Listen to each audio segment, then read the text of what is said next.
Hi, welcome back to Maria's Kitchen. I'm so excited to be here today with you. I am going to show you how to cut a lemon so that it sits on top of your beverage glasses. And this is the way the bartenders do it, and I'm going to show you the trick. So the very first thing you're going to do, of course, is scrub and clean this lemon. And I've already done that.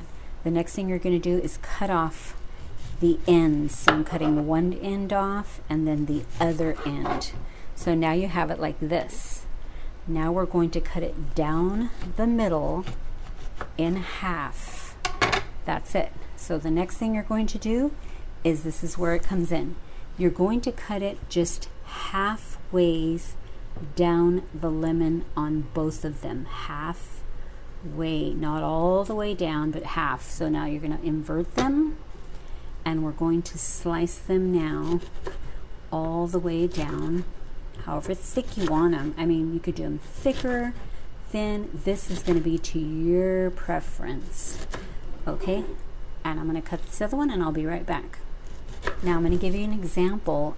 We cut all these up and we're going to put one on the end of the cup, so you see how it's already sliced perfectly.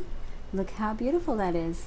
And that's how you do the lemon slices. I'm putting 2 on there. Ooh.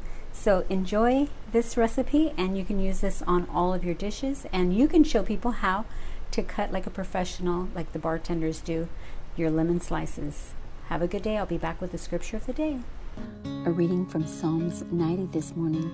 Before the mountains were born, you gave birth to the world. From the beginning to end, you are God. Teach us to realize the brevity of life so we may grow in wisdom.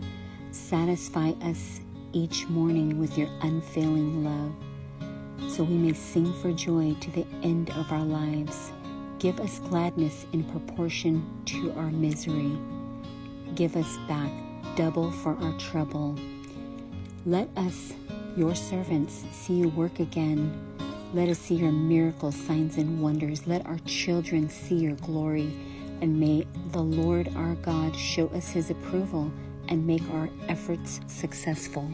It is good to give thanks to the Lord, to sing praises to the Most High. It is good to proclaim your unfailing love in the morning, your faithfulness in the evening. You thrill me, O Lord, with all that you have done for me. I will sing for joy because you are great.